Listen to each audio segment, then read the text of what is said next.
Hey folks, welcome back to Nako. It's time. Of course, for those who don't know, that comes from Botswana, or as we say in Botswana, Setswana, Nako. And some of you might remember that was part of the theme for the 2010 FIFA World Cup in South Africa. A lot of their advertising said Nako. That's actually how I learned the phrase, even though I was living in Botswana. I asked the Botswana, what does that mean? What do you mean you don't know what that means? You're learning Setswana, you don't know that? I'm like, tell me, don't quiz me. Anyway, welcome back to the program. I think it's been since November since we last did this, but tonight on the program, Koketso Rotsani is supposed to be joining us, but we have Dumo Denga. Dumo, how's it going, man? What are you up to? Hi, Chris. Thanks for having me on again. It's always good to have a discussion with you. Yeah, what I've been up to. I mean, I started the Man Patriot channel again. Yay! All right, that's cool beans.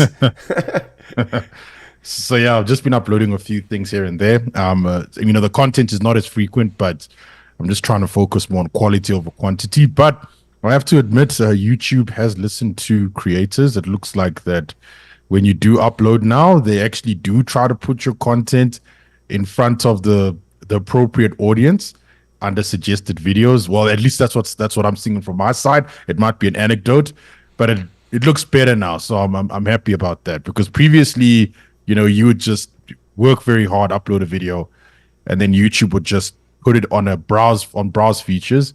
And the likelihood of getting a view from that is very difficult. But under suggested videos, it's actually much higher. So which I think is decent now. And yeah, so that's what I've been up to lately. Well, that's good news with Man Patriot. So we'll get the other half of another part of Man Patriot if Koketso shows up for us here shortly, but he's also pretty busy. Hopefully he'll tune in. But, it is interesting. I haven't talked a lot about YouTube recently in this respect, but I would have to agree anecdotally that I've definitely seen improvement since Susan Wojo, whatever the heck her name is, that idiot who was the CEO, left YouTube in January or February last year. And as time has progressed, I've seen less censorship. In my view, I have seen less arbitrary behavior against content creators, but they did the damage. Unfortunately, the damage was done under that regime, and it's really harmed a lot of people. What I will say, though, is that with my videos, like you, the ones I've been doing recently, the past couple of months, that are focused particularly in South Africa, that are a relevant, timely, apropos subject, are getting far more views than I was getting throughout last year.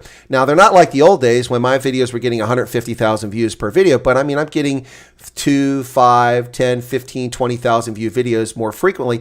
And I can say, I believe anecdotally, a lot of it has to do because it's showing up on suggested videos, which has been a big help. Rather than censor people, YouTube realizes they'll make more money if they actually recommend your videos to the audience that meets the demographic and the interest area that you're looking for. So I won't say kudos to YouTube because they killed the golden calf, but they're trying to resurrect it, and I think that's long overdue. So it's frustrating, though, because I had a massive audience before I was censored and sent into the gulag, and it was growing exponentially, and they just cut me off at the knees. But whatever, we keep going, and we do what we do. But we're not here to talk about YouTube and bellyache about them, but it is. I think it was apropos because you're talking about Man Patriot is back now. Good to see it back. But let's talk about South Africa. You've got elections now scheduled for May 29th. And the polls are all over the place, but they're all pretty consistent in saying that the African National Congress will be below 50% in the popular vote. Of course, I say famously, maybe it's not so famously, but I say famously that in November of 2021, after municipal elections, almost within a few days, I stated unequivocally that the ANC would get between 38 and 42% of the vote in this election. Without knowing the date of it, just knowing it's in 2024, I said there's no way they do better than 42%. They're likely to do 38, and I hope they'll get to 33, but I don't think that's likely.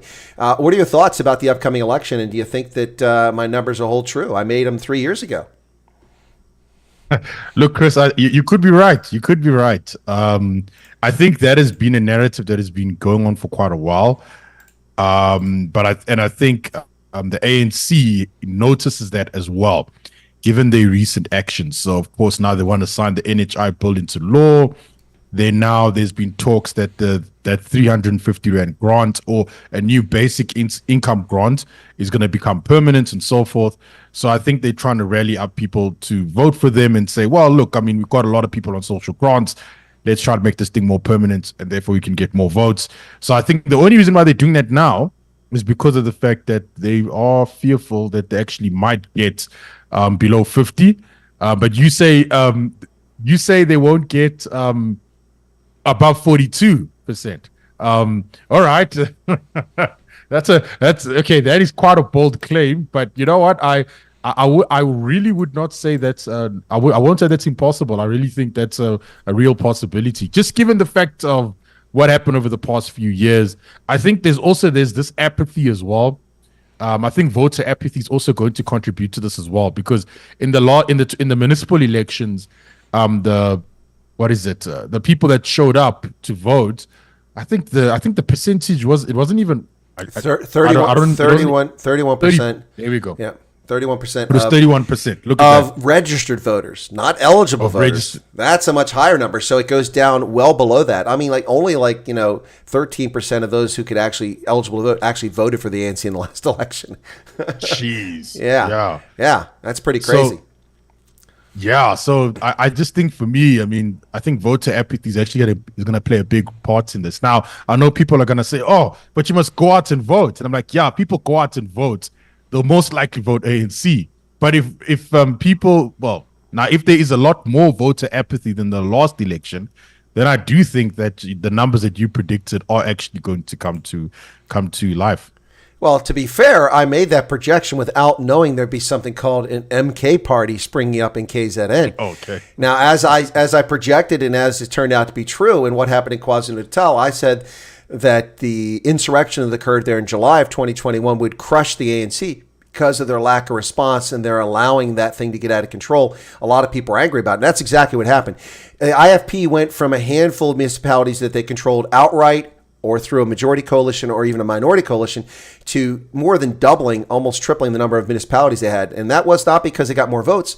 The Inkatha Freedom Party got just 2% more votes compared to the previous municipal elections. But the ANC shed voters like viral particles. It was like they all had a spicy cough and they're just hacking all over the place. They lost so many votes in KZN. It's astounding how many voters they lost. Now, of course, you've got this dynamic that Jacob Zuma is a Zulu, and he's well loved by people in that province. Not all, obviously, but well loved. And so this formation of the MK party, you notice how desperate the ANC is to get them off the rolls. They're taking the court saying their application is incomplete. They didn't file another one. It's not legitimate. And now the IC has set rules favorable to existing parties and not newer parties, telling them they have to have 15,000 signatures by, I think, Monday or something like that next week, or it was yesterday. I'm not sure, or this Monday. But the point is that they're going to great lengths to ensure that MK is not on the ballot. If MK doesn't go on the ballot, I don't know why they're trying to do that, because that just means those people won't go vote. I mean, the people that want to vote for MK, they'll be angry, so they won't vote for the ANC. So that's not going to help them. But I think they're worried about being embarrassed by showing. I mean, the MK is competed in 2 by-elections in KwaZulu-Natal. They got 21% of the vote in the first one. They got 28% in the second, and they were the second largest party, or the first largest, something like that. The ANC is terrified about what's happening in KwaZulu-Natal. And I predicted that they would not get the Western Cape back, that they would lose Gauteng this year. This is in 2021. And I said they could lose KZN. Now I'm saying they will lose KZN. It will no longer be under ANC governorship. Now, yes, it's a bold prediction on my part, Dumo, but the thing is, you got to remember that I'm an honest person, and I'm sticking by my prediction, and I'm honest about it. I haven't changed my position. I don't think anything has made it more likely that the ANC is going to do better than that. But I'm an analyst. I'm looking at the tea leaves and with the available information, and I haven't changed my position. 42, a lot of people think that's low. Look, the disenchantment with the ANC is pervasive, and a lot of people are angry at them. So either they don't show up, and that kills the ANC and lowers their percentage, or they do show up and vote for Action SA or the PA or Mkhonto Isizwe. That's going to hurt them. So the bifurcation, look, let's just be honest, though. The PA, the EFF, COPE, and MK are all ANC. They just all bum hurt ANC members who left the party. Right? That is true. Right? That is true. Yeah. I mean, people keep forgetting that. That's one. Look, I'm not saying the ANC has gone from 67% in 95 or 66% to 42% because South Africa's become so disillusioned with them, because I recognize the percentage that these other parties have siphoned off, particularly the EFF, that are just bum hurt ANC folks. But anyway, that's the reality. So the multi-party charter, which is not a sexy name. It's not a sexy name in any way whatsoever. Look, at least MK, even though I think it's a joke, is a sexy name. Mkhonto Isizwe, the spirit of the nation, even though they appropriated it, from their so-called armed wing. I mean, that's at least a sexy name, I mean, even the UDM, United Democratic Movement, that makes sense. Or the Democratic Alliance, even the Economic Freedom Fighters, that's a catchy. But the multi-party charter, I mean, they could. So that, I covered that event live from Emperor's Palace. I was there for that convention and the signing of the agreement and all that, and interviewed the leaders of all the parties there, including John Steenhusien, who I think I irritated that day. He wasn't happy with me. I don't think I'll ever get another interview with John Steenhusien. But I mean, look, to be fair, I've been asking for an interview for 3 years, and they blew me off. And I just said, look, here's my chance to ask John Steenhusien a question. I've been unsuccessful. I haven't been able to get him for 3 years, but I'm going to ask it to Neil De Beer, and that pissed him off. Anyway, but look, it's not a sexy thing, and it's not really gaining traction as far as I can see. And that's, I think, for people that want the ANC gone, I suspect that's a big disappointment at this stage.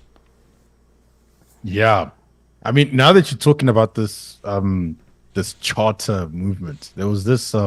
The one time the DA, I think Helen Zille was the lead at that time, and then they formed some sort of coalition with a party that was run by, I forgot her name, I think her name was Rampele, if I'm not mistaken. Yeah, she is the consort of Steve Biko. Yes, that one. Now, that thing fell apart before it even got off the ground, you know? And I'm just wondering, is the DA committing the same mistake again, where they want to form these sort of coalitions and so forth, and then, even if it does last, every time it crashes hard. I mean, we've seen now, look in Joburg, for example, coalitions were formed. In the municipal elections, after the voting was done, and look how many mayors Joburg has gone through, just because the formations of the coalitions have changed so quickly. So I don't know. I think the DA is just probably committing the same mistake again. And I got a feeling that whichever partnership they form, it won't last very long. And if it does last long, it's gonna crash really hard when it does crash at the end. So I just think, for me, I think the DA, I'm not saying they're a dying party, but I don't know. I think they from a optics perspective, they always labeled as a party that's like as a white party, and they don't care about black interests and so forth. That's the narrative that the media has given to them, and they can't really shake it off, no matter how hard they try. So that's a real tough one. That's a real tough battle for them that they're gonna have to fight, because I think from an optics perspective, that's what really matters at the end of the day. Because I mean, I don't know if you saw when there was, I think John Steenhusien was like at a rally, right? And then they were singing a song where they were saying that John Steenhusien is the leader, he's the commander. Oops, looks like we've got a break in the action there. Hopefully Dumo hasn't lost his connection. All right, folks. He was talking about John Steenhusien at a rally where people made it appear as he was singing "Kill the Boer." It was just recently. Yeah, I think we might have lost him. Okay. Oh, there you are. Yeah. Yeah. Oh, sorry. I heard you all the time. I heard you, but my internet is unstable. Yeah, yours was hung up. So one thing I'm not doing is that usually when you speak, I have a speaker, I'll put them up full on the screen. But when I do that, it takes more bandwidth. So I haven't been doing that in this stream because I noticed earlier that you got hung up. But okay. Was I correct? Are you talking about he was accused of singing "Kill the Boer" or something like that? Yeah. It was that. Yeah. And then you see. So then the optics comes in again, and they said, we knew it, the DA, they're anti-black and so forth and so forth. So that label has been on them for so long that it doesn't matter what they do. They're going to lose regardless. Yeah. But they just need to find a clever way of shaking that off. If they can find a clever way of doing that, then I think they'll do slightly better than the last election. Yeah, I think the DA will probably do a little bit better than the last election, but they need to get over 30%, and that's not going to happen. That's what they need to do. If they need to be taken seriously as the official opposition, you need to get 30%, and the EFF needs to stay below 15%. And I think the EFF will stay below 15%. I don't think there are that many stupid South Africans. There are plenty of dumb Americans, plenty of dumb South Africans, but not that many as a percentage. So, yeah, no, you're right. The DA has this label that the fake media has labeled them as a white party. They're not. It's overwhelmingly a colored party if you go based on who votes for the party. But they don't want to run that storyline. Now, the DA doesn't help itself because much of the senior ranks, the people that they put in front of the camera are white folks. They've got black folks and colored folks. Why aren't they? I mean, look, the mayor of, where was that? Dockenstein was just voted out and voted no confidence for an alleged corruption scheme, a pay-for-play that he was involved in. So he was just got a motion no confidence today. So he's no longer the DA mayor, although they hold the majority. So DA councilors voted to remove him as well. And he's colored, Poole is his name, but they never talk about that sort of thing. And that doesn't help the party. They do. I think, in my view, the Democratic Alliance does a lot of own goals ever since Helen Zille stopped being the face of the DA. When Tony Leon was in charge of the DA, it was the early days. He was trying to get it going. It was really just the antecedent, anti-apartheid folks that still glommed around and came together. And they really didn't have a vision or a view of who they were. But Helen Zille, a dynamic politician, turned that party on, switched it on, and grew the voters. But then the idiotic decision to bring in Mmusi Maimane, who betrayed the party with his nonsense about racism. Well, the party's racist. Dude, you're in charge. Make the decisions. You're the chief executive. I mean, it wasn't like there was a hostile takeover and you got ousted. You got your butts kicked in the 2019 election. Then you denied it. An honorable guy would have stepped aside. But Mmusi Maimane was not the right face for that party. In their desperation to put black faces up rather than the best black faces, they put Mmusi Maimane up there. He's not a bad guy. Don't get me wrong. I mean, he's a good guy. But what he said never should have happened. That's just sour grapes. And using race when you're angry is not helpful. It's like being a woman. I got fired because they're all misogynist. No, you got fired because you lost and you're incompetent. You didn't get fired because you're black. You got fired because you destroyed the party's prospects. That's why you got fired. And, and they also try to go with that. What's her name? The one who's the so-called, disinformation expert that was in Parliament. Their whip. I mean, oh gosh, she is a clown. Yeah. Was it Mazubuko? Yeah, that's the Mazubuko, one. Yeah. Oh my gosh, the disinformation expert. Of course she's a disinformation expert. You ever heard her talk? Everything she says is nonsense. She knows what disinformation is because she spews it all day long. I mean, come on, even man. That is. Yeah, exactly. And then now the media takes advantage of that. They say, okay, look at all these black people leaving the DA, and they say, you see, we told you. They are not pro-black, and then that just does not work for the DA. So they score their own goals, and whatever own goal they score, media takes advantage of it, and they pile on. When they try to, and they pile on. And when they try to do something good, media again tries to spin it. I can guarantee you that more black South Africans have left the leadership structures of the ANC numerically by a wide margin, and voters have left than anyone's left the DA. And why does anybody mention that's a self-evident, obvious point? There you go. You see, that's why I say the DA needs someone who can turn this in their favor. And I think saying something like that could work in their favor. Well, I've been offering my services to political parties in South Africa. They don't listen. Listen, if I'm not successful in my bid for the state legislature in Pennsylvania, I'm happy to help out over the month after that because April 23rd is my election date. If I don't win, then I've got till May 29th. I'm happy to offer consulting services to any political party that's not the EFF, that's not the ANC, that's not MK, if they want to listen. I mean, that's all you got to say. The DA is losing all its black leaders. Well, how many black leaders have left the ANC? By the way, how many black voters have abandoned the ANC? The MK didn't just spring up, out of the ground organically. They did just grow up new South Africans who they're all 18 years old who are now going to vote. That party is full of people of all ages, and all of them. Nope, nobody left the DA to join MK. Nobody left the Freedom Front Plus. Nobody left the ACDP. Nobody left the Inkatha Freedom Party to join MK. They all left the ANC. Now, why can't the DA make the most obvious point like that? They're so dumb sometimes. It's mind-boggling. I'm gobsmacked at how stupid politicians can be. It's self-evident. Come on, man. This is rocket science. There you go. And we have to vote for them at the end of the day, right? So that even gives us less confidence. Yeah, exactly. People can't fight their way out of a wet paper bag. I mean, why should they be in governance? By the way, the DA is not a conservative party, and I'm not attacking. That's a statement of fact. All you need to do is read their manifesto. They want to maintain increased welfare. They want to maintain and increase grants for pregnant women. They want to maintain increase grants for students. They want to do all these things to take money out of the taxpayer's pocket. And virtually none of their policies, other than accountability and prosecuting criminals, are actually going to grow the economy. They're just socialists who like government control. They're just not evil like the ANC. That's the difference.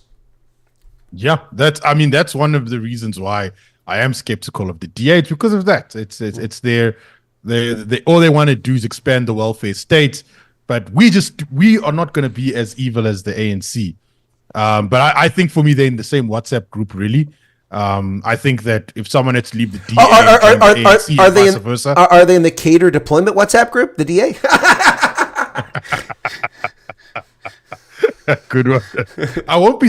Look, you know what? If the DA ever gets in power, I will not be surprised if they have their own catered deployments as well. I mean, of course not. I just think I think it's always going to boil down to them getting all that power. Like, because a lot of, like, now with the NHI bill, right? So the DA did not, they voted against it when the National Council of Provinces had to vote. And fine, that's great. You voted against it, but the question is why? And I think it's because that they did not come up with it. That's the reality. Because now, if Ramaphosa signs this into law, right, and then let's say the DA gets a majority, barring a miracle, they won't make it go away. Exactly. There you go. They won't make it go away. And then why? Because now they got all this power. Why do you want to sign it all away, right? Mm-hmm. So I think that's another red pill for voters to swallow, is that, look, guys, I mean, look, as great as there might be differentiation between the parties, I mean, they are more or less the same, but it's just that what differentiates them, it's really like, as Chris said, the evilness. Because some parties, they do have some evil intentions. Well, let's be very clear. The DA has called for the elimination of BEE, and I think most of us are conservative or libertarians. I mean, you define yourself as a libertarian, if I'm not mistaken. Is that correct? Okay. Yeah. So yes, that's correct. Yeah, most of us who are libertarians or conservatives would applaud that. That's brilliant. Race-based economic victors and loser outcomes is anathema to the free market, anathema to liberty. So we agree with that. But what are they replacing with? UN sustainability goals. So they're surrendering their sovereignty to the United Nations without legally doing so. They want to achieve these aspiring goals of UN sustainability, which have already been failed. They were supposed to be for 2020. They didn't achieve them. Now they're for 2030. They won't achieve them. So, that should tell you what you need to know about a political party that is not conservative, not libertarian. So ironically, the two parties that are probably the most appropriate for many people in this audience, except for the hate wankers that give me a dislike, there'll be one or two out there, and we know where they're from. But for the people that watch this program, for the most part, would be either the ACDP, the African Christian Democratic Party, which has a very faith-based focus, which turns some people off. That's fine. That's your prerogative. Or the Freedom Front Plus. But neither one of them are very active right now telling people what they're all about. I haven't heard about when the manifesto launches. I hate that commie word, manifesto. When the party position launches for the Freedom Front Plus or ACDP, I don't even know. All I know is that KZN is the center of the universe because the EFF, the EFF, MK, and the ANC all doing their launches down there. Yeah, KZN, it's been a hotspot for launches. Yeah. And again, I think it's based on what you said. I think that after the riots, people are looking for a new party, perhaps, and MK's taking advantage of that. EFF as well. So I think it's all marketing at the end of the day. Hey, ANC's a bad party. Come vote for us. We are better in some way. So I agree. Yeah, well, that's a winning strategy. Hey, vote for me. I'm not the ANC. No, it's not. Hey, listen, we may be politicians, but at least we're not the African National Congress. I mean, that's not a winning ticket. Although, some low information voters will be convinced by that, Yeah. It's like people ask me, why didn't I run for Congress here? Because our congressman represents this district in Pennsylvania. is also the chairman of the Freedom Caucus. And what am I going to say? I'm more conservative than the chairman of the Freedom Caucus in Congress? I mean, that's not a winning argument. It just isn't going to work. People aren't going to vote for me for that reason. Although he's unpopular with a segment of the population, but that has a lot more to do with the fact that the Supreme Court illegitimately redistricted and erased the districting that took place 5 years before the election and went back to what it was 10 years prior in the same election year. So districts had already been, candidates had already gone out and campaigned and spent money in districts that no longer existed, or the boundary shifted. So they waste their time and resources, and it cost the Republicans. We used to have a 12-6 Republican advantage in the House of Representatives. This last election, 2022, it's 9-9 now. That's a swing of 6 seats. And if you look at the national government, the Republicans only have like a 6-seat advantage. The Republicans only held on, or the difference in closing the gap for the Republicans and the Democrats in the House was entirely attributable to the state of Pennsylvania out of a country of 340 million people. It's pretty crazy when you think about it. Jeepers. Yeah, that's, so Pennsylvania is quite an important state. Yeah. Well, I guess, but people keep leaving this state, so they don't think so. We've lost a seat in Congress. Now we only have 17 representatives. Had to redistrict based on that because we lost population. People are leaving the state because fascist totalitarians have been running it. The current governor was the attorney general when they violated the law and violated an election law that wasn't even a year old. Simply announced, we're not going to follow it. We're not going to follow it because of COVID. I don't know. I stood in line and voted. I didn't catch the spicy cough. So they're just liars. Anyway, but yeah, so he's now the governor. So people are like, screw this. I'm out of here. Oh, damn. Hectic. Yeah. Now they're all going to Florida and Texas. Good luck there, man. Florida's miserably hot. And Texas is ground zero for the criminal alien invasion of America. Yeah. I was about to say Florida has alligators. Well, yeah, I think the Rio Grande could use a few alligators. That might stop some of the criminal invasion of America. It'd be like watching that. What is that? The movie The Congo. Have you ever saw that Michael Crichton movie The Congo? And they're trying to get these diamonds from the Virunga region of the Congo, and they're going across the river at night, and the hippos come and start chomping on the boats and eating all the party. Whoa. Well, the two most dangerous creatures in all of Africa are the Cape buffalo and the hippopotami. They kill more people than any other animals on the continent. More than venomous snakes, more than venomous snakes, more than anything else. But the Cape buffalo and the hippo, two things you don't want to mess with. And this Cape buffalo, man, they are hard-headed. Whew, man. I was flying over the Okavango Delta with the Botswana Defense Force in a Huey helicopter, and they asked, because we were showing people about their anti-poaching operations, and the pilot's like, you want to see the Cape buffalo herd? We can go find them. And the other guy's like, yeah, sure, let's check it out.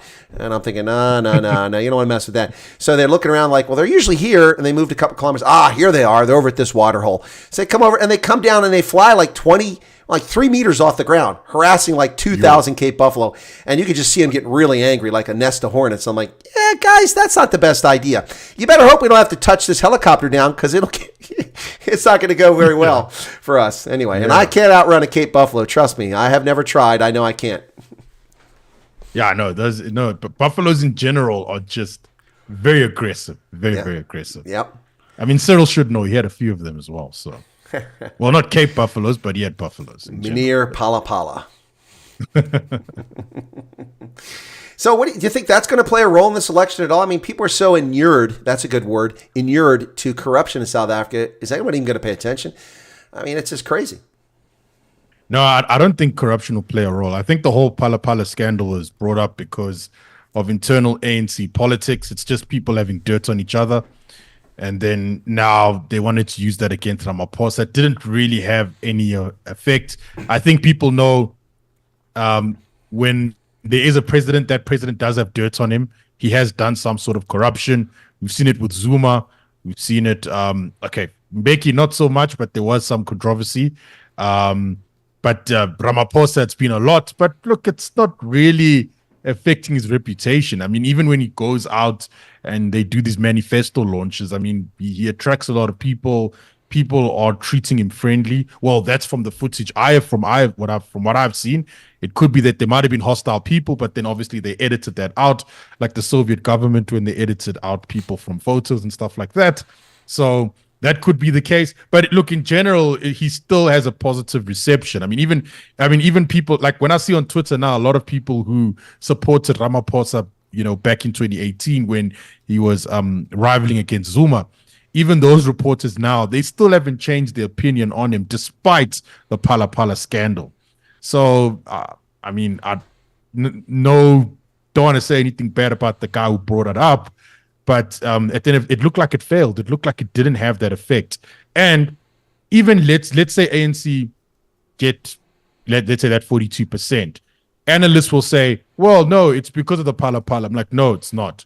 It'll actually be because of the July riots, as you mentioned earlier. I just think Phala is just one of those distractions that have been brought up. Yes, people have been talking about it for a while, but it was a nothing burger, really. It was just something that that internal people within the ANC or people that didn't like Ramaphosa within the ANC, they tried to use that against him, and it looks like it's not working as expected. Hey, folks, you're listening to Nako here on the Indaba Africa channel. This is Chris in Central Pennsylvania with my co-host, Dumo Denga, one of the architects behind the Man Patriot podcast. You should check it out. There'll be links to it below the video. They normally are. If I didn't put them there, I'll make sure they're after the fact. Go check it out. It's back on the air. They're doing podcasts once again on timely, relevant, apropos. That's kind of redundant. Timely, accurate, and apropos. Two of those are the same. Timely and apropos. Subjects about South Africa in particular. Yeah, no, I agree with you. I think that this election will hinge on Eskom and no electricity, crime, and joblessness. I think that's going to be the three things, economic woes that South Africans are facing. And the joblessness, I'll go beyond joblessness. I'll just say economic woes tied to inflation, tied to the cost of surviving. I think all three of those are going to play a role in how people vote. But yeah, the only time scandal seems to affect the ANC is when they want to get rid of somebody internally that's inconvenient for them. Then they get rid of Ace Magashule. Notice that Dr. Zweli Mkhize, who the Special Investigating Unit said committed crimes in the contract to Digital Vibes during the PPE theft, that his family, his son, and others profited as a consequence of his contract, which he directed those things towards them. He is corrupt. He just needs a trial to, be convicted. He never suffered any consequences. He was the health minister. He had to resign after a lot of pressure. It took a while, but he remains a member of parliament. He votes on issues of interest to South Africans. He's never been charged with a crime because he's not inconvenient. He was smart enough to shut his mouth and not get caught again. And that's all the ANC cares about. And I think a lot of African and a lot of South African voters are just tolerant of corruption. It doesn't matter how corrupt people are. They get away with it. And but we'll see. I don't think there's going to be much change in South Africa, regardless of who wins this election. I would love to see the ANC whittled down because, frankly, they've betrayed the liberation struggle. They've never been the party of liberation they claim to be. They falsely assumed that mantle as if the Pan-African Congress, the Black Sash movement, Helen Suzman, Steve Biko and Black Consciousness, and all the other people who played a role in bringing apartheid to an end, not to mention the international actors who brought sanctions against South Africa, which isn't the reason it ended, but it played a role. But the biggest one, of course, is the collapse of the Soviet Union. But they act like they were the sole actor. We liberated South Africa. No, all your leaders were at Robben Island. You didn't liberate anything. You didn't liberate anything except, people of their lives in KwaZulu-Natal when you necklaced them. That's the only thing you liberated. You took their lives away. But yeah, no, it's the ANC. I just want to see him knock down a peg. I'm hoping that peg takes him lower and lower. But I don't know. It's just not much is going to change, I don't think, regardless of the outcome. Yeah, I agree with that. I do think that if there is going to be a new party or there's a new party that gets a majority, not to say that there wouldn't be one, but let's just say any new parties that are going to be in the mix that form the majority, they're going to now get a taste of the power that the ANC has been having for a very long period of time. And they'll be like, oh, wow. So this is what the ANC has had for quite a while. Then they're going to end up like them. It's good to be the king. Exactly. Yeah, no, that's the problem with politics, when you're playing with other people's money. It is hard to find a sufficient number of dedicated people who are servant leaders who serve the people and not for their own self-aggrandizement and their own enrichment. That's why I was telling the last program with Ronaldo, one of the people who signed my petition asked me a question. He said, would you take a pay cut? And I said, pay cut? Do you mean the salary of the legislator? legislator, if I get elected to the House? He goes, yeah, that's salary. I said, well, today I get $0 from the state of Pennsylvania. So, yeah, how much you want to cut it? I'm not running for office for that salary. I don't need this. This is a headache. I'm spending money out of my own pocket so people learn who I am, and with no guarantee of any return whatsoever. I'm not doing this to make money. I mean, look, Pennsylvania has one of only 4 full-time legislatures. Only 4 of the 50 states actually have a legislature that meets throughout the year. The rest meet like for 6 weeks at one point of the year, or 2 or 3 months. They do their business and they're gone, which I actually prefer. But this is the only one of 4 full-time legislatures, and we're the 3rd highest paid. So legislators here, they make a decent living. But I'm not looking for a decent living. I'm looking to prevent the demise of my republic. And this is where I think I can best do it at the moment. So anyway, pay cut? Sure, buddy. I'd even put it up a public referendum. The legislators a few years ago themselves passed a law which gave them automatic pay increases. And so the salary of a state legislature has grown by over 20% in the last 3 years. Jeepers. Yep. I mean, that's hectic. It is.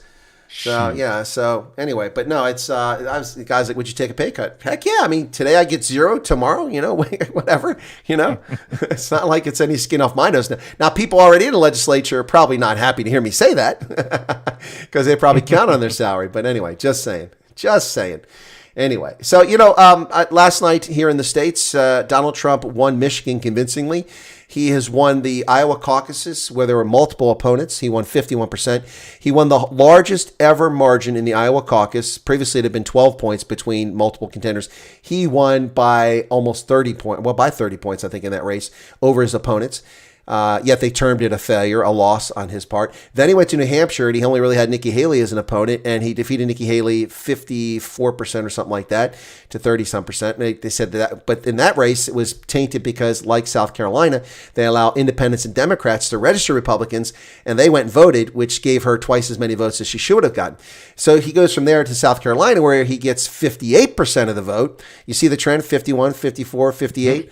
Or no, I think it was 63. Went to 63. Well, last night he got almost 69% of the vote in Michigan, and there's still Trump's in trouble here. Republicans still voting for Nikki Haley. Really, the guy got 70% of the Republican vote. Meanwhile, Joe Biden had 101,100 Democrats who voted uncommitted to send him a message about Gaza. So the argument, the story in the fake media today, the analysis is that Trump and Biden are both facing challenges here.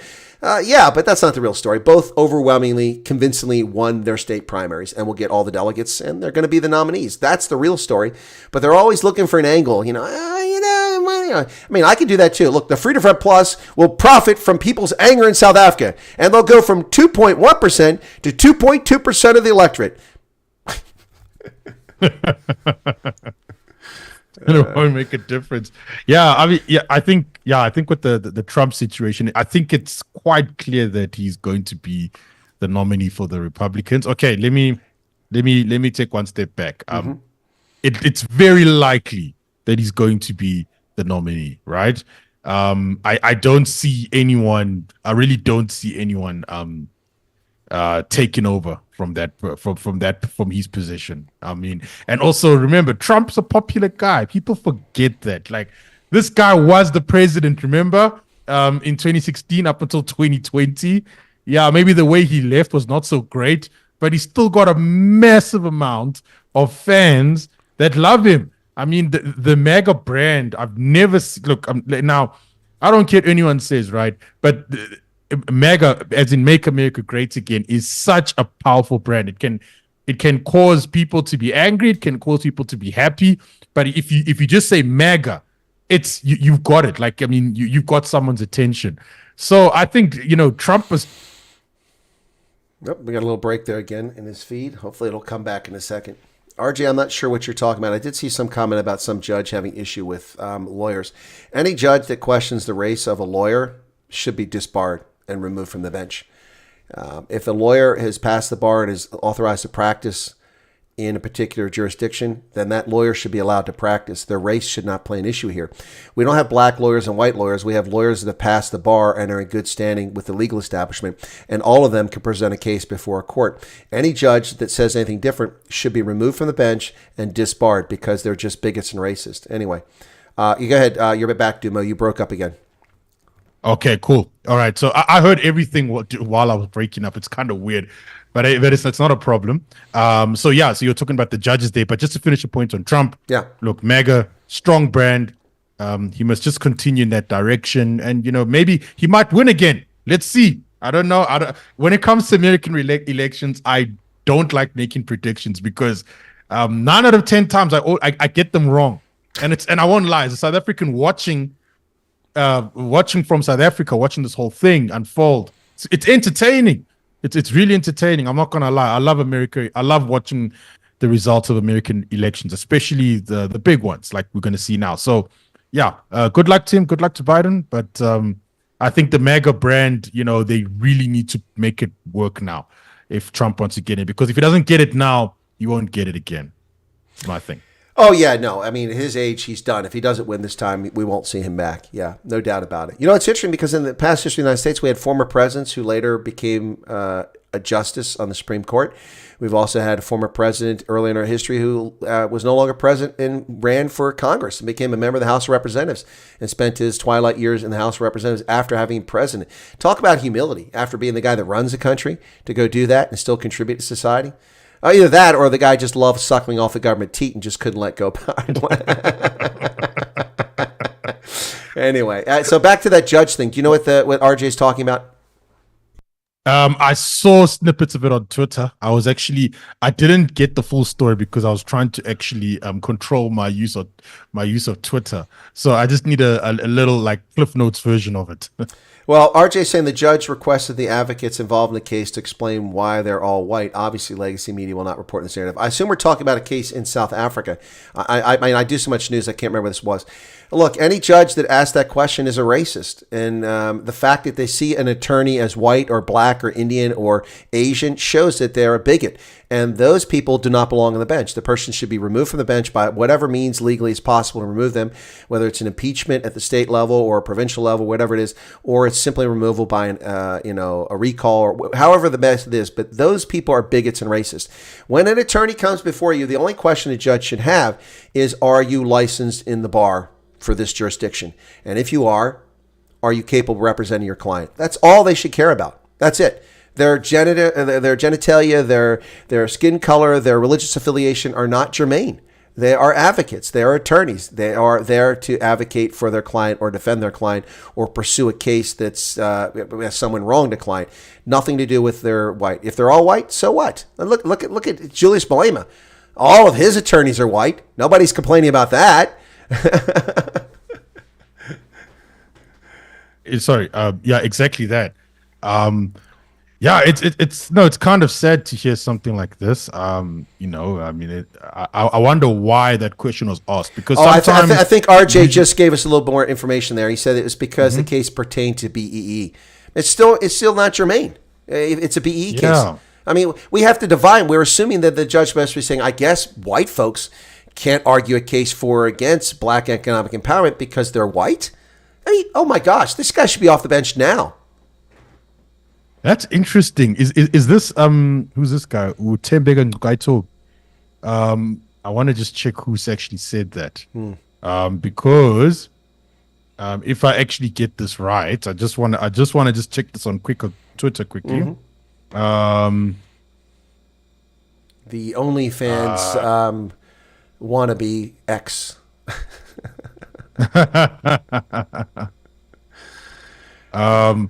Okay. Anyway, yeah, because I wanted to point out an irony, because I think the person who said this was the same person. And again, I want to just get my facts straight because I don't want to misrepresent someone here quickly.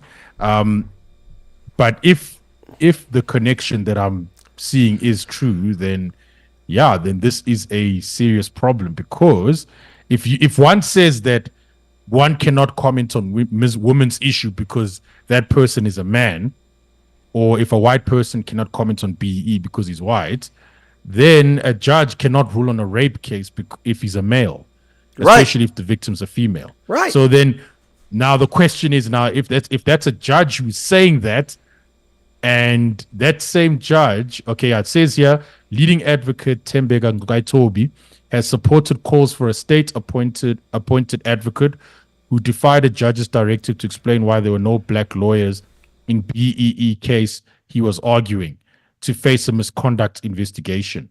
So I'm like, well, but he made as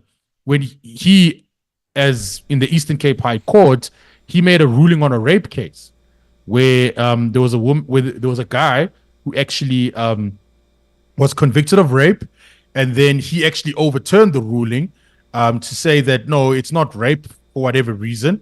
But now, if that's the logic that he's applying, that because someone is of a certain skin color, they can't speak about BEE, then he shouldn't be making ruling on rape cases then. Yeah, if the victim's a female. It's a fair point. It reminds me of the confirmation hearings for Sotomayor when she appeared during the Obama administration to be confirmed by the Senate. And in her hearings, she said, "Only I, as a Latina, can understand the needs of the judicial system for Latinas." No. You're not a Latina judge. You're a Supreme Court judge. Your job is to adjudicate laws that Congress and states pass and actions taken by these actors to ensure they're in accord with this document, the Constitution of the United States. If they run afoul of the Constitution, then you must declare them to be unconstitutional and therefore null and void. You are not there to advocate for Latinas or white men who are devastatingly handsome like me, or for Jews or for Christians or for Muslims. Your job is to adjudicate the law as it is written, not as you feel about it because you're a woman or you're a Latina. It's the stupidest thing I ever heard of. We've got some real dunderheads on our Supreme Court. Another one, Ketanji Jackson Brown. Could you define a woman for us? I'm not in a position to define a woman. I'm sorry. Did you miss biology class? I can do it for you, dingbat doorknob. X chromosome, that's a lady. X chromosome, Y chromosome, that's a dude. Someone that's got a mixture of the two and an extra chromosome, that's a hermaphrodite. And a very small fraction of the population not identified as a separate sex. Oh my goodness. But these are people on our Supreme Court.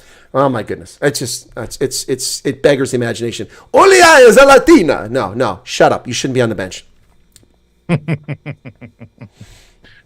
Well, and now, if that person on the Supreme Court, they're there for life, right? So yeah, or unless they choose to retire along the way, so that's also another thing. Ugh. So we've got a long time until that person moves on. Yeah, absolutely. And some of these people hang on forever. The last brilliant Supreme Court justice we had was Antonin Scalia. This guy was a brilliant member of the bar, a brilliant member of the court. He passed away. I've got a book here of his letters, keep on the shelf. It's a really good book of letters he wrote and things he was involved in. Really smart guy.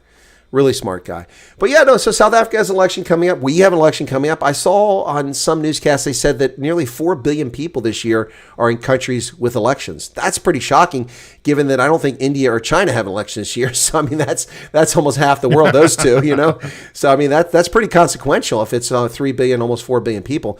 But big consequences here. Unlike South Africa, if Trump wins in the fall, it could have earth-shattering changes in America in the conduct of our foreign policy or domestic policy. I'm not saying it will. I'm saying it can. Whereas South Africa, regardless of who wins, I think we're pretty much going to be in for the same, sinking ship. Yeah, I agreed. If you look at, let's say, the United States, for example, let's say Trump wins, what he's going to do about the Russia-Ukraine war?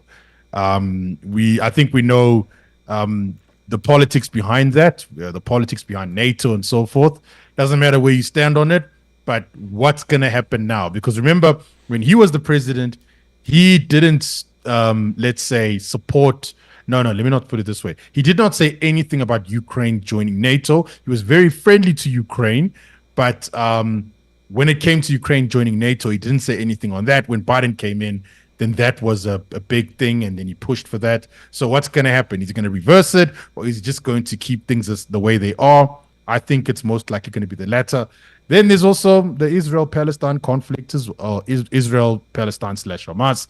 Not to say that Hamas and Palestine are the same thing, but that conflict as well is also going to have some implications because, again, America, irrespective of their leaders, they support Israel 110% and they back them 110%. So there will be implications. I just think there might be some events that occur, and then Trump is going to be in the spotlight. Again, assuming that he wins the presidency, he's going to be in the spotlight. And then whatever he does, he's going to be compared to Biden or other presidents. And they'll say Trump is the first one to do this, whether if it's good or bad. So it'll be interesting. But when it comes to South Africa, well. I mean, yeah, more or less the same, more load shedding. I think the load shedding thing, I mean, whenever I read about it, I mean, we got the electricity minister saying more or less the same thing. Oh, we're reaching the end of the tunnel, but there are going to be setbacks along the way, but we're getting there, I mean, and then there's Hugo Kruger, and I see his articles, and I won't lie, reading his stuff is a breath of fresh air. And what I really like about Hugo's works is that at least IOL and other news publications are starting to take him seriously, which is great. And I mean, he lives in France, but he writes about South Africa most of the time. So it's good to see that. But man, it just sucks because the guys that call the shots, I mean, my theory was that the guys that call the shots, they know how to solve load shedding. Yeah. But they won't do it because now they're going to lose a piece of that pie. They want Eskom to still have majority control over the market, and they'll do anything to keep that, even if Eskom produces less electricity every year. And if you look at Eskom's electricity production, they produce 94% of South Africa's electricity on average. And the highest electricity output they ever produced was in 2007, and it has never gone above that. It has just been on a decline ever since 2007. So that's over 10 years. So I'm going to update my stats on Eskom's electricity production, and then I'll just probably write another article about it. But I guarantee you it's not getting better. And unfortunately, that's what we're going to get, more of the same. So if the DA gets in, they're going to say the same thing that the ANC was saying. No, because now they can see that now, hey, look at all this power that we got now. It's really cool.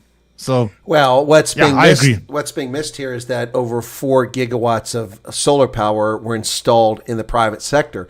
And the Eskom installed power base, who knows what the reliable figure is, but I know that 20 years ago it was 52 gigawatts, 52,000 megawatts of power were installed. But the numbers they give us with available energy factor is just all over the place. But on any given day, I'm going to guess they probably have functional about 42, maybe 43 gigawatts of power that they could actually generate electricity if everything was working right now. Because they mothballed several coal-fired power plants. They did bring 1 or 2 back, but the others still sit idle now as part of the just energy transition. But what they should be doing is installing more coal-fired power plants or taking advantage of coal bed methane and using natural gas to fire these things. But on any given day, they're lucky to get 52% of their energy availability factors. So that means half the fleet is down. It's not operational. And things would be far worse were it not for the exponential growth in solar panels that took place last year, in which people got themselves off the grid using storage and putting less demand on the grid. If it wasn't for that occurred, and that only occurred because the crooked ANC finally lifted the threshold of 1 megawatt to 10 megawatts. Now it's 100 megawatts that private producers can produce. But before they regulated how much electricity a private person could produce. I mean, if you had your own farm in the Karoo and you needed 100 megawatts, no one does, but I'm just making this up, or you needed 12 megawatts of power to run it, you were forbidden by law from developing your own power plant. Even if it met environmental regulations, it was a criminal act. Well, now, because they had no choice, people can produce up to 100 megawatts, and that is why things are not worse than they are. But every time we hear the electric slide minister, you can do it, it's electric, boogie, woogie, woogie. Every time we see Koketso Ramaphosa tell us things are okay, it's right after we find out that another power station is down. We've just lost 4 stages of load shedding. This is a disaster, and I agree with you, Dumo. There are vested interests who profit from the chaos, and that's in no small measure the state. Think of all the VAT for all those Chinese panels imported and installed, all the value-added tax that the government has made off of those billions of dollars buying solar panels that they wouldn't have gotten otherwise. They wouldn't have seen that. Think of all the money that the crooks who sell painted black stones from the collieries, which they're not actually coal, and they sell it to the power plants to burn. You can't burn stone unless you're at the core of the earth or on the sun. Stone doesn't burn. Coal will burn. Anyway, the point is there are vested interests here, the gangsters, the crooked boards, and now this worsening by dividing Eskom into three separate entities, all of which are wholly dependent on the other two entities in order to achieve their business model. And then we have three separate corporate boards of directors, three separate institutions. This is a recipe for disaster. What should have been done is privatization of Eskom on a regional basis in what could have been a functional, potentially profitable, so that the private sector would invest in a Western Cape power or in the Mpumalanga power or whatever the case is. Now, knowing the energy sector as well as I do, I know that that was not a good proposition necessarily, because most of South Africa's electricity is actually generated in Mpumalanga. That's where the coal-fired power plants are.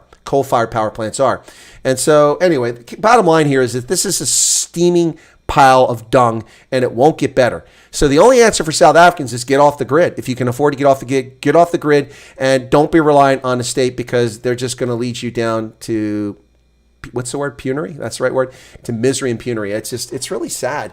And this is a disaster 30 years in the making. And it's not going to be cleaned up in 3, 5, or 10 years, regardless of who runs South Africa. If I took over South Africa tomorrow with total authority as a totalitarian fascist dictator of South Africa, and I was a benign dictator, I can't fix Eskom in the next year, the next 3 years, the next 5 years. I can put us on the path within the next year to improve things in 3 years, to fix things in 10 years. But it ain't going to happen, man. Yeah, agreed.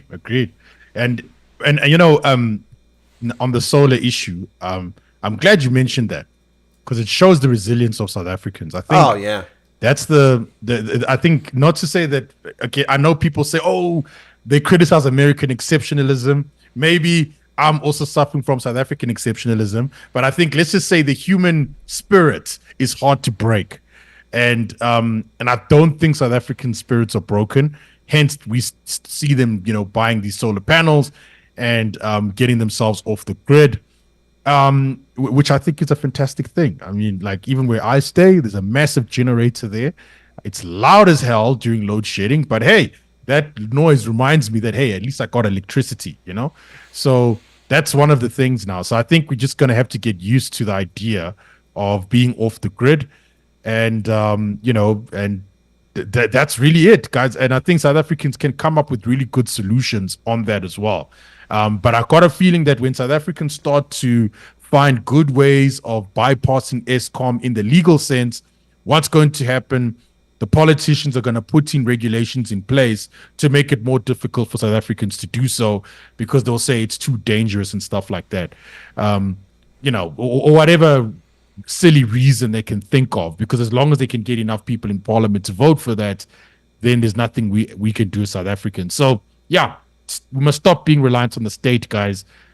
Just please, start a some sort of union where you can just get some money together, and that way you can become less reliant on the state. Get involved in your communities, those type of things. That's what works. Yeah. Now, Charles Van Olsen said there are coal mines in northern KZN too. You're correct, Charles, but the power plants are overwhelmingly in Mpumalanga. That's where they mostly sit. Not exclusively. I mean, Gauteng has electric plants, and the Western Cape has Kuiberg. There are other plants, but most of the electricity generated in South Africa comes through transmission lines as a consequence of burning coal in Mpumalanga province. Not exclusively, but overwhelmingly. So a couple things here. Let's see. Somebody said, hang on a second. Where's it at there? I won't lose this. They wanted to blame the apartheid government for not learning how to spin turbines by burning rocks. I think that was Slippery Pickle says, I blame the apartheid government for not making turbines that work on burnt stones. Okay, fair enough. And then Kurtz Verhoeven says, I blame Jan van Riebeck. Okay, yeah, okay. And then Grasshopper says, the painfully obvious that you and I have been talking about here, this is the thing that makes people need to realize. It really makes no difference if the ANC lose the election. South Africa is screwed for a long time. That's true. The damage is so grievous that it's going to take a long time to come back. And then Nick Groves just gave a super chat, which hasn't come up yet. Says, another problem, less power equals load shedding, yet my electricity availability and tax on it hasn't decreased in line with availability. Well, no, you're still going to be billed for something you don't get. I understand that. That's just a reality. So, I mean, that's just the crooked nature of what's going on in South Africa. So, but whether you have to pay Eskom for services you're not getting, and you simply are angry about that, not that Nick is, but you're angry about that, you don't take action, or you have the ability to get yourself off grid and ensure that your business has power 24/7, that you don't have your security gates not functioning, that your cameras aren't not functioning, that your alarms are not non-functioning to protect your property and your business and your home.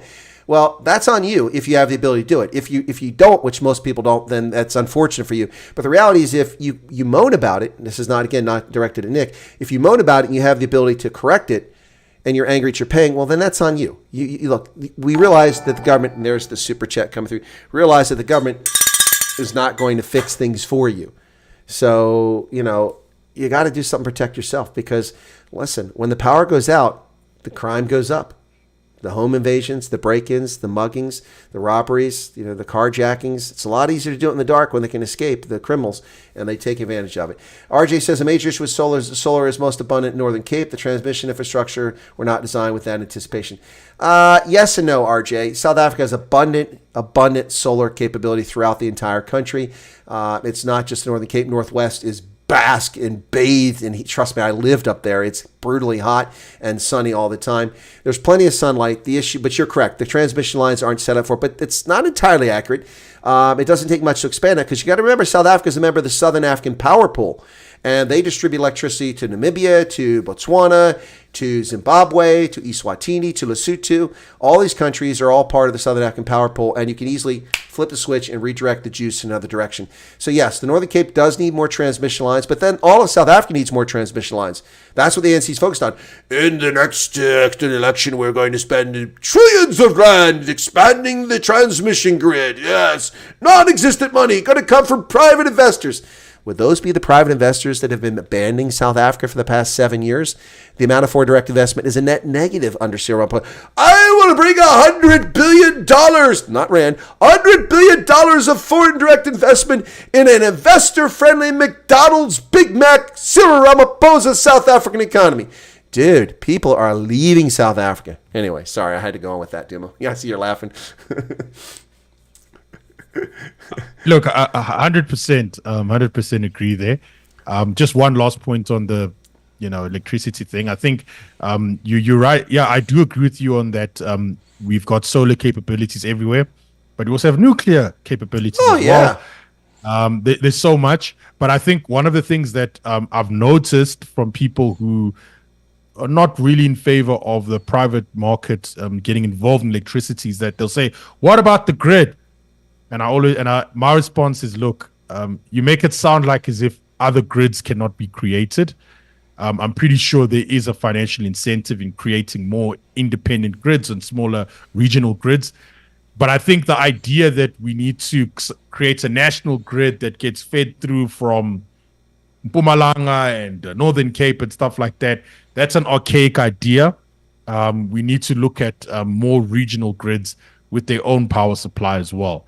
And I'm pretty sure that given the advances in technology over the past 30 years or even longer, there probably are ways in which you can build grids that are far more cheaper, effective, can take on a higher load and so forth. Just wanted to end it there. No, that's a good point. I think speaking of solar, it's been a crappy solar day here in central Pennsylvania where it's been raining and thunderstorms. At this hour, lately, I would have already had about 15 kilowatt hours of juice generated. Today, it's 2.84.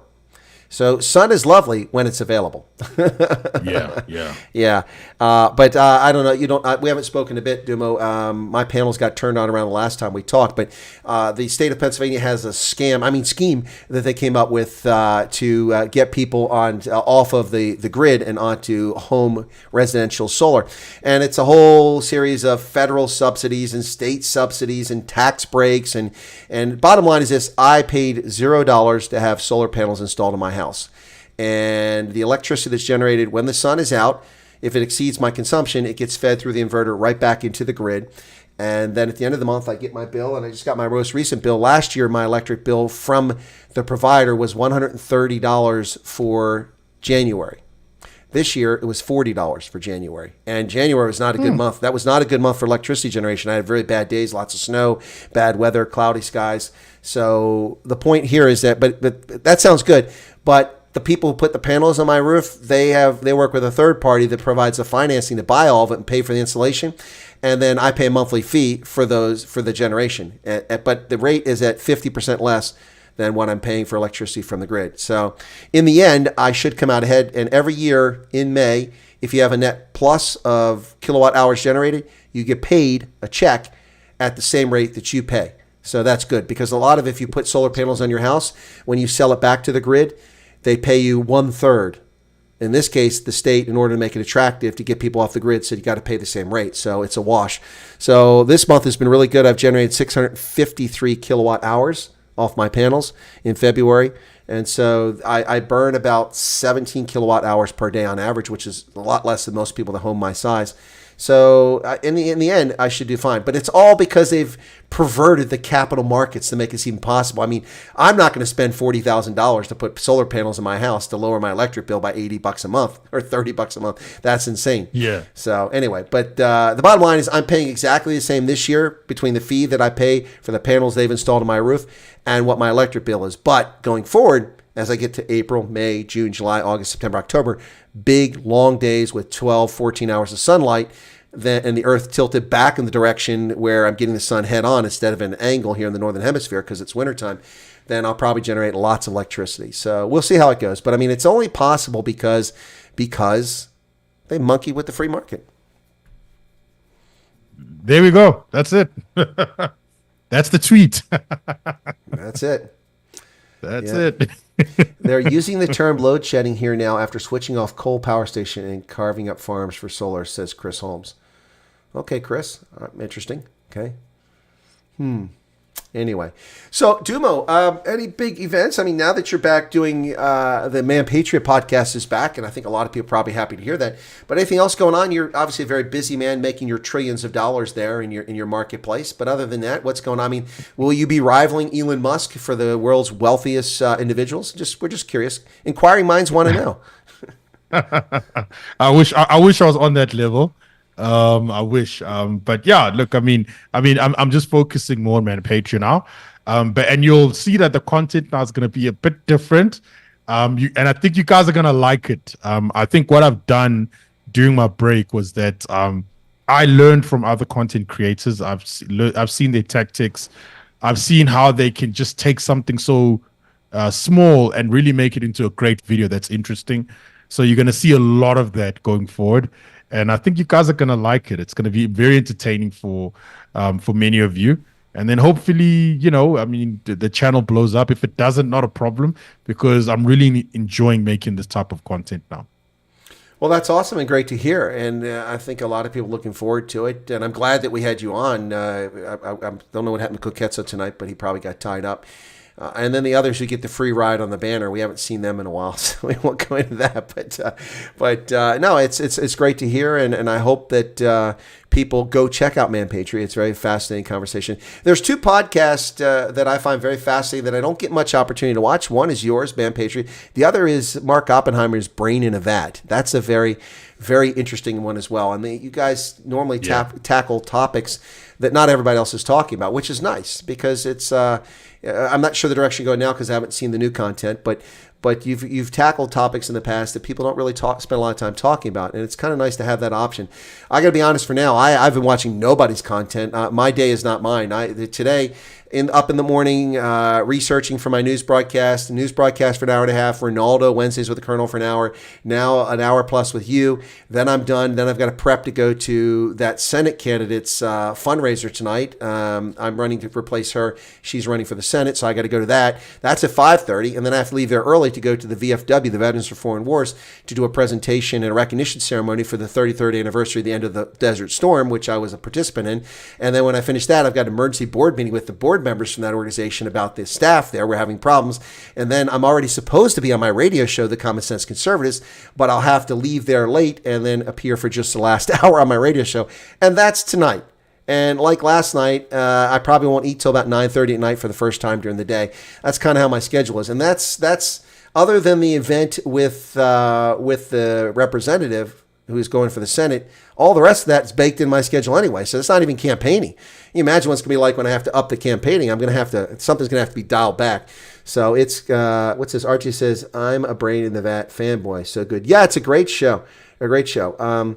Dumo, who would you like? Oh, that's a good question. RJ throws something out. He says, who would you like to interview on Man Patriot? I don't know. That's a good question. Well, I've never been on Man Patriot as a guest. It's a lot. There's a lot, really. I mean, okay, yeah, you number one. Sure. Number one, yeah. Okay. And then I mean there are others.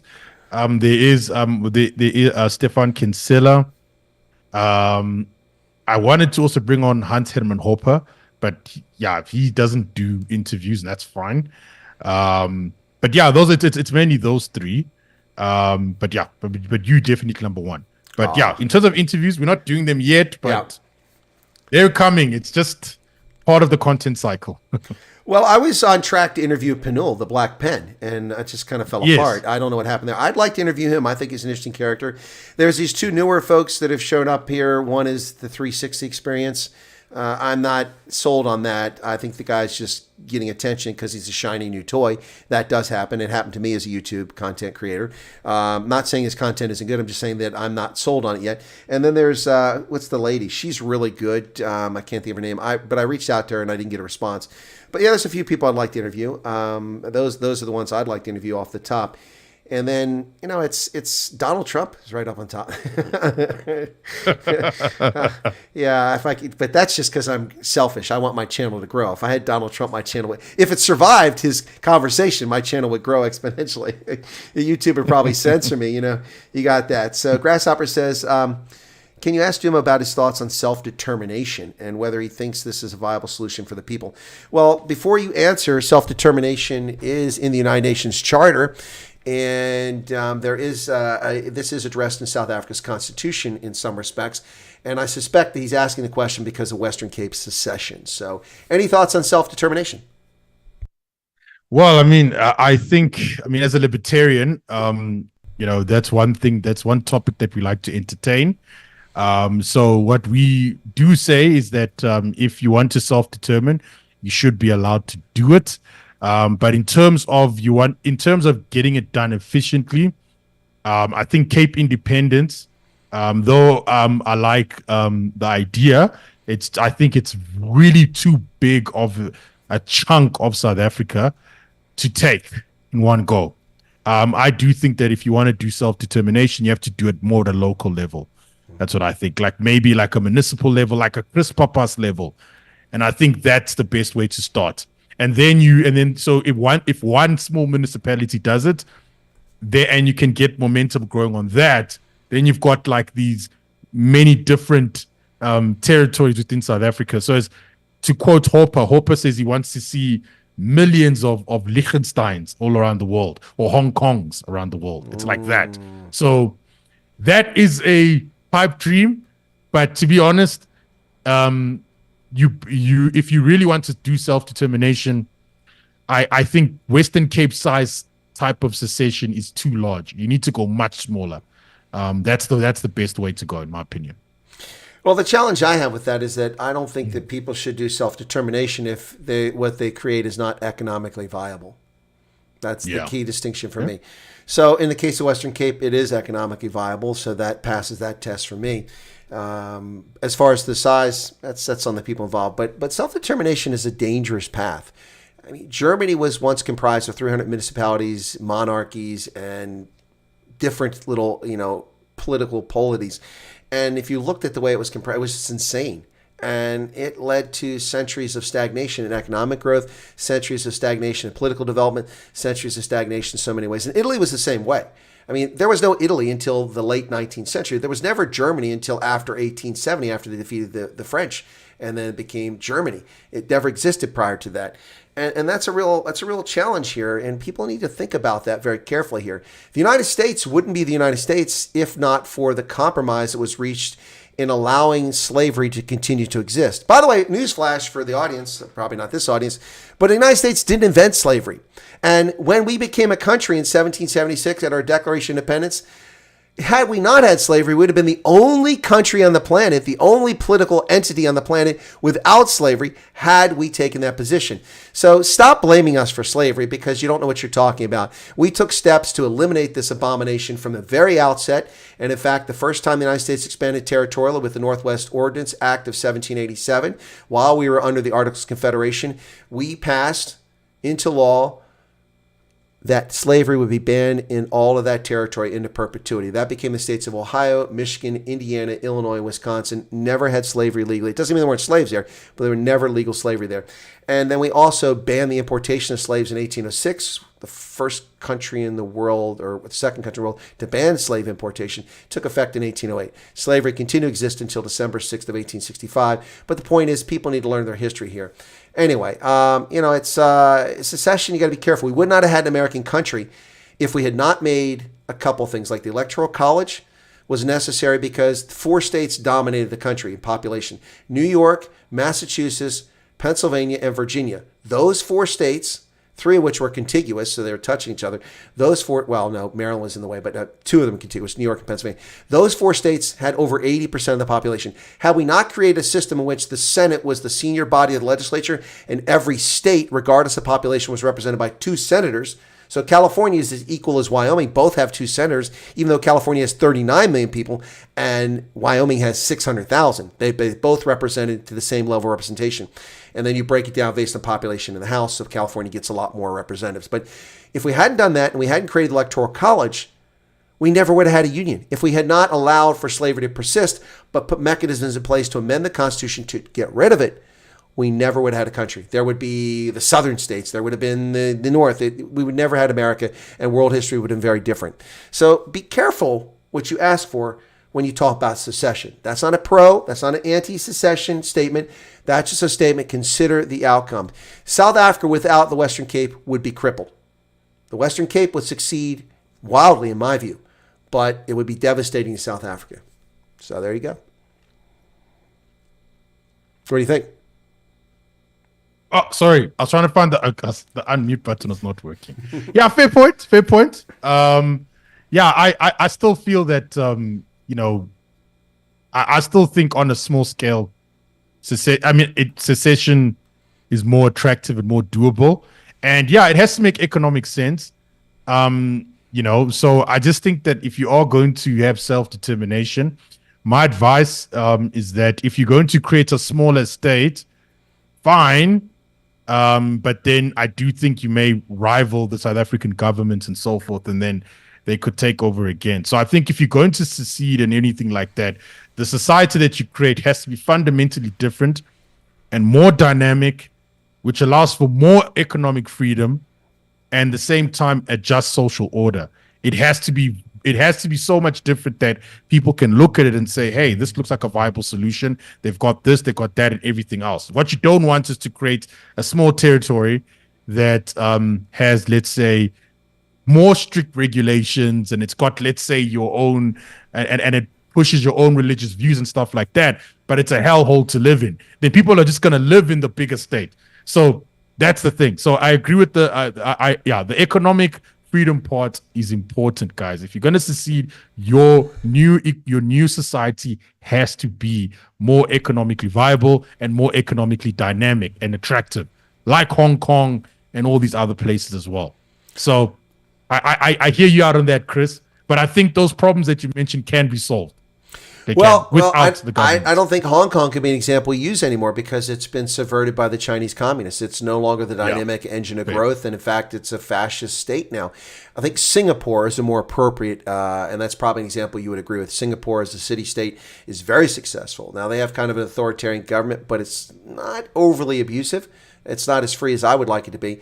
But, I mean, secession is it's a slippery slope, folks. Polities form, that's the thing people forget.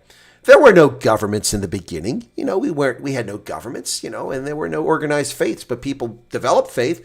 And we wound up having organized religion. Then we wound up having states. Oftentimes monarchies, or the biggest, bully could win, and of course the Mongols conquered the entire world at one point nearly. I mean, they came out of Mongolia and conquered China and went all the way through Pakistan and the crazy stands and Persia all the way to Europe. The Golden Horde came with an incredible system that was based on military might and flexibility and rulership that really gave some autonomy to people, but just enough autonomy that they were part of it and paid their what's the word I'm looking for here? Not ransom, but their fealty. They owed fealty, and they paid their annual payoff to them, and it worked for centuries. And the proof is in the pudding. 360 million men on this planet are direct descendants of Genghis Khan. Think about that. Think about that. The man impregnated thousands of women in his lifetime, and 360 million men are descended from him. That's pretty successful, and that's across the board from Europe all the way through Asia.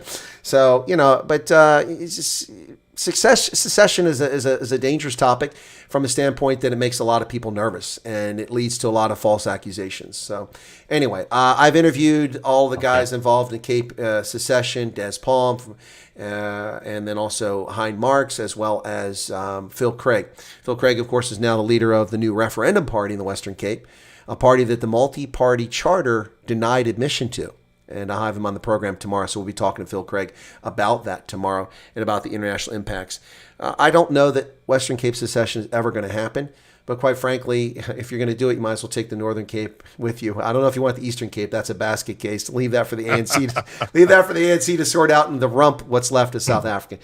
Anyway, Dumo, look, you're generous with your time. It's great to get back together again. I'm sorry that Koketso wasn't here because he always adds a nice element to this. Hopefully we'll get him back on the next time.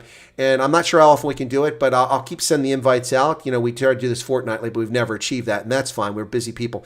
But it's always a pleasure having you on. Any parting thoughts before we go? Anything you want to share with the audience? And, are you predicting that the Freedom Front Plus will win the election with 50.1% of the vote?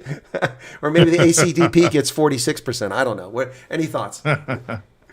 Yeah. First of all, thanks for having me on. It's always a pleasure chatting to you, Chris. In terms of election predictions, look, maybe on the next Nako show, I will be able to. I'll be in a better position. Oh, sure. You're just saying it because the next one will be in June. Exactly. Well, I predict the following. It's funny. That's exactly what happened. Yeah, but I mean, look, guys, it's gonna be a very interesting year for elections in South Africa. I think everybody is I think there's more eyes on this election than ever before. I wouldn't say it's at 90. It could be higher than 1994 levels, but very important elections as well. So I don't want to make a prediction as yet, but all I'm saying is that, look, if the polling is right, then we're in for an interesting ride. Okay, well, I made my predictions in November 2021, and I stand by them. Whether I'm right or not, we'll see. But you know what? I could be right just by happenstance, just by sheer luck. Or it could be my brilliant intelligence analysis that projected and saw. I could be Nostradamus or Senior von Rensburg telling you what's going to happen. Or maybe I just get it wrong. Hey, I said Trump was going to win in 2020. Apparently that didn't happen. I'm still shaking my head over that one. But he did get 75 million votes. That's a lot of people voting for the Trumpster, more than any sitting president in the history of the United States, and 12 million more than Barack Obama got when he ran for re-election. So anyway. All right, that's it, folks, for Dumo Denga and Chris Wyatt on Nako, the Call of Africa. Thanks for tuning in. We'll catch you next time here, and we'll see if Dumo's non-prediction comes true on the elections. All right, we'll wrap it up here, folks. God bless and have a good night. Take care of yourselves, and we'll catch you next time. Cheers.